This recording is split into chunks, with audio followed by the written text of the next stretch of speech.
Hi. Sorry. I did it again, didn't I? So, hi. My name is Joachim, comic book collector, and yeah, avid YouTuber trying to get into this again. This always happens. I upload some stuff, then I come back again, then I disappear.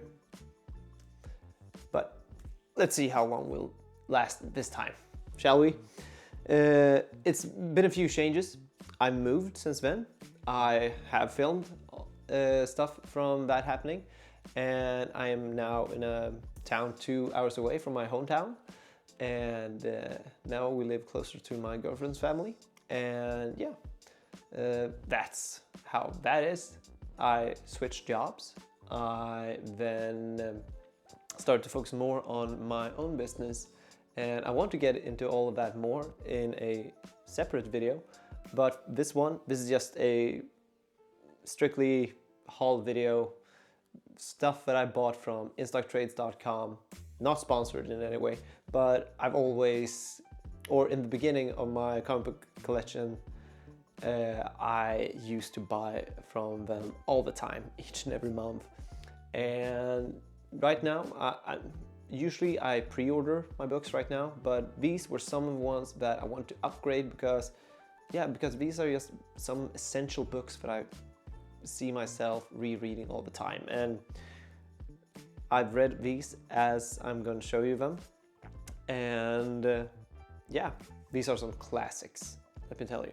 Let's just skip over this, all that. I've been away for 3 months again. Let's just take a look at some books, okay? So first out, we have, like I said, classic. This is Absolute Dark Knight by Frank Miller and drawn by Frank Miller.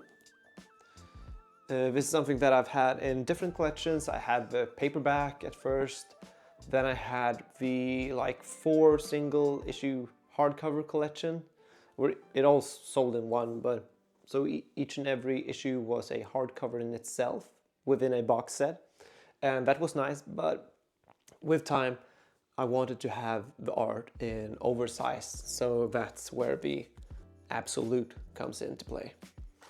And if we check inside, some more color to it. And Robin, Carrie Kelly. And I mean, yeah. Of course, this do come with the Dark Knight Strikes Again story arc. And that is not something that I particularly enjoy. When I went ahead and reread the story in this Absolute format, I just skipped the Dark Knight Strikes Again. That is not something that I enjoy, watching or reading for that matter. So half of this book is actually completely down the drain for me, because I think the issues are longer with Dark Knight Strikes Again, and yeah, I think some extra material and all that revolving around it. It's not the best from Frank Miller. The Dark Knight Returns is the best from Frank Miller, but yeah, this is something that I still saw myself. It's worth it. It's my birthday, and all the other justifications that I gave myself into buying this in the Absolute format. But yeah, if you haven't checked out The Dark Knight Returns in any format, I highly suggest you pick up the paperback or go check out your local library. It is a Batman story for all Batman fans to read at some point, I think. And more Absolute, this is kind of an Absolute haul in 80% of it. And next one is yet another Frank Miller classic. That is Batman Year One. And yeah, if it wasn't obvious enough, Year One. And this one is special. Most of the Absolutes comes with one book within them in the slipcover. This one comes with 2.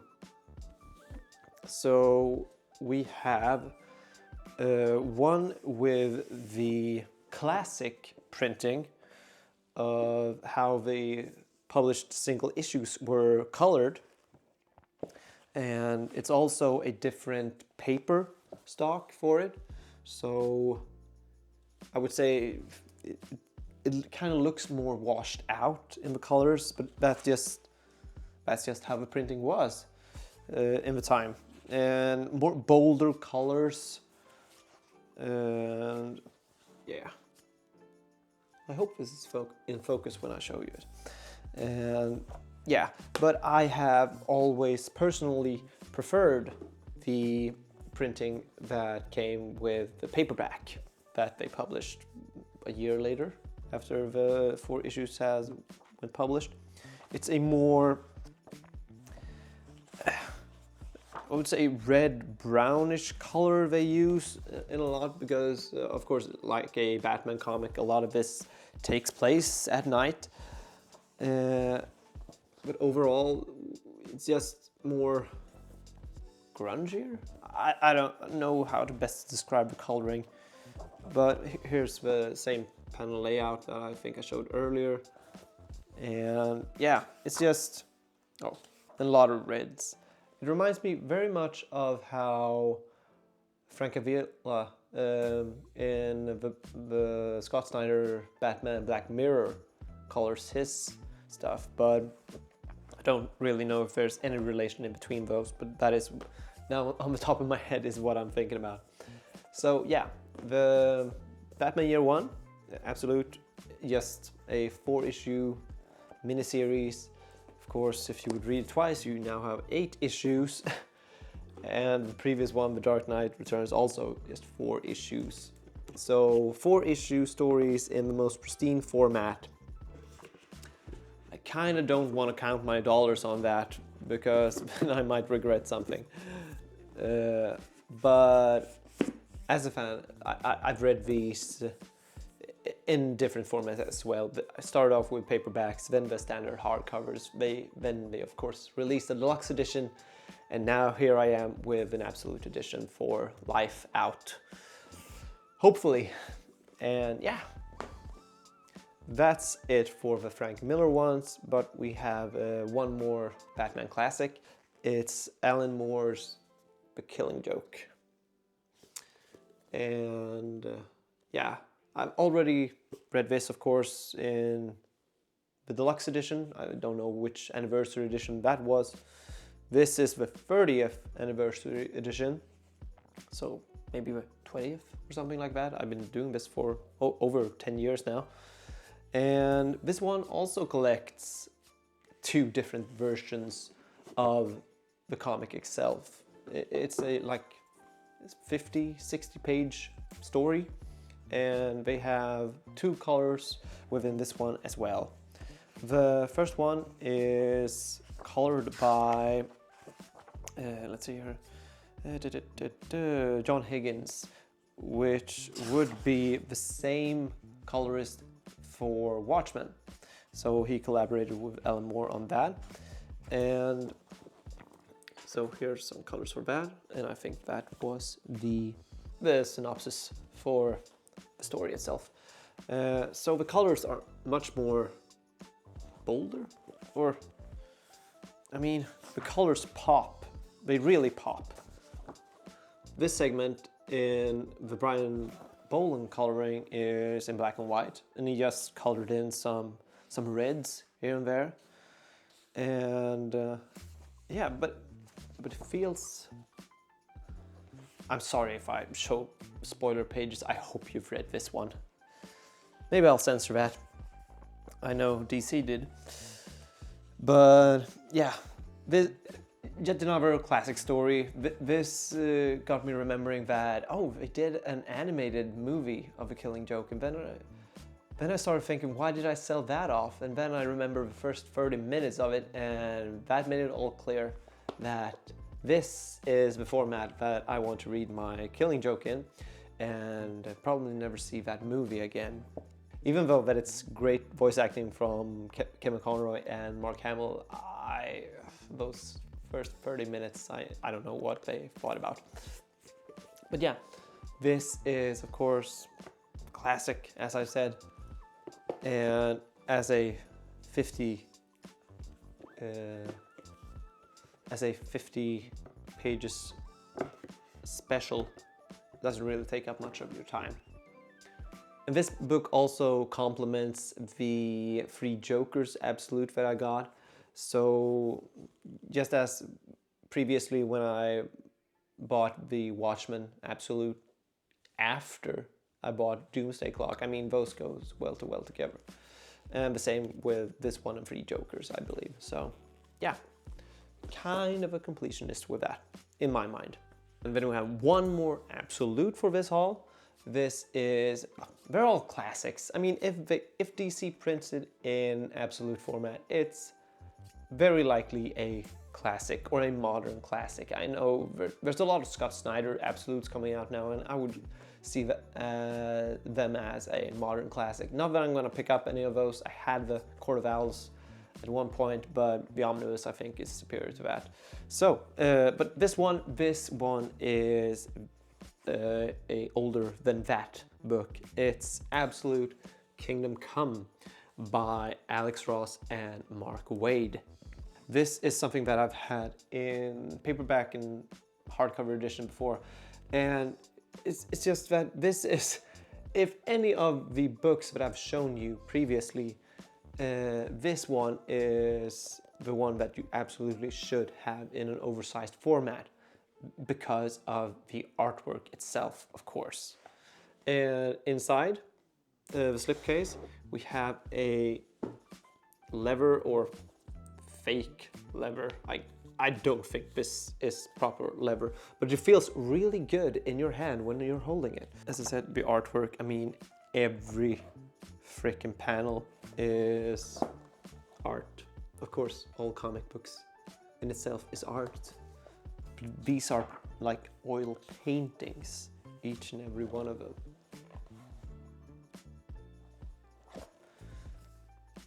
And that is, I mean, this is as true to the medium as it can get. And this story in itself, yet another 4-issue miniseries. I'm getting my money's worth here, I can tell you that.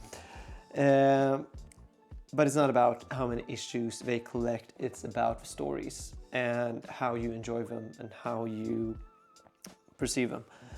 And I mean, Kingdom Come is modern classic. I mean, it's has to be over 20 years now. It's just great. It's great. And yeah, this got me thinking about picking up more Alex Ross Absolutes in the future, but we'll see. These are the ones that I felt that I wanted to complete my Absolute collection for now.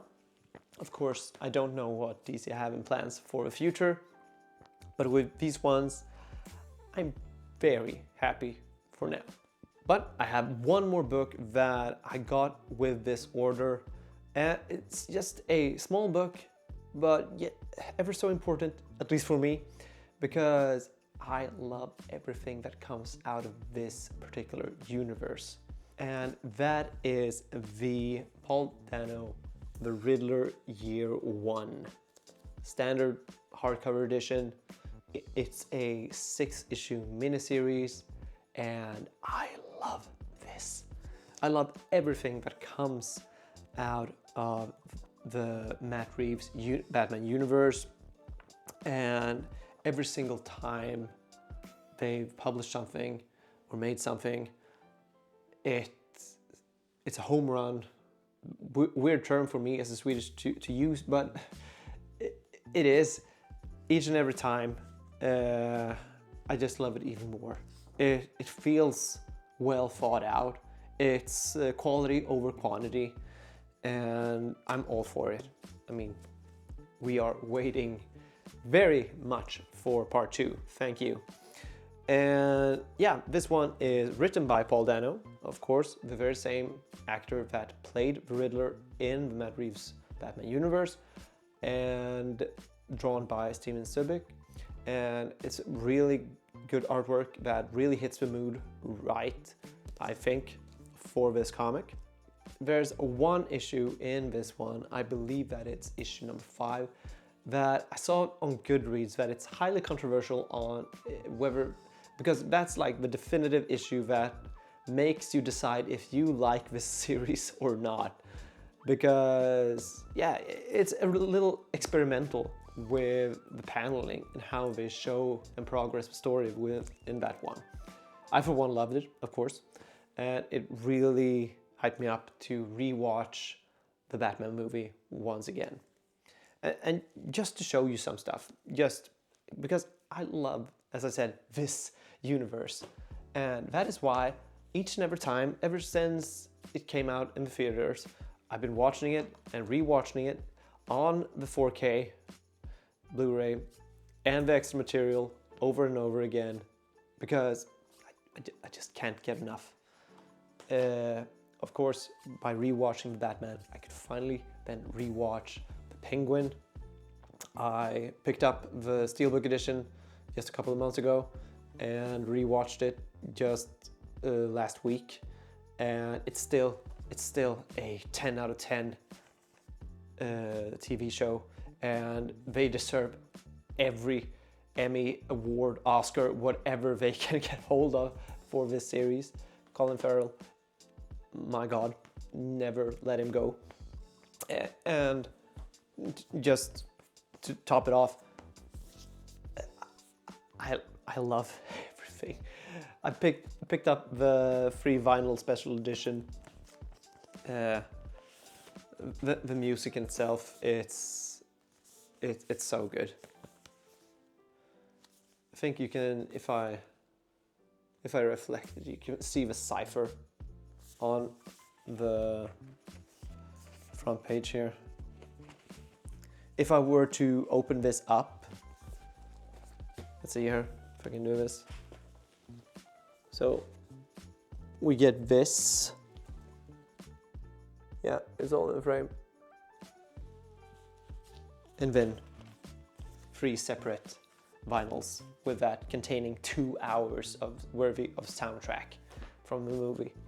So yeah, that was a little on the side from haul, but still something that I picked up within these last couple of months. And yeah, I have more stuff to show you. I have more films to make after this one. Of course, I want to show you my new place. Of course, we have the shelves where they should be. And yeah, I want to do some room tours again. And of course, I'm still going to show you the vinyl collection. I have much more superhero stuff than just Batman vinyl. And yeah, this is just me easing into it again, make some YouTube videos. So you can check out these stuff on Instagram as I upload them much faster when I get them into my collection than actually making a YouTube video. So we'll have a link for that down below. You also have Goodreads if you want to keep up with me, what I'm reading currently. And yeah, thanks so much for watching. I would see you again in another video. This is Joakim. Hej då!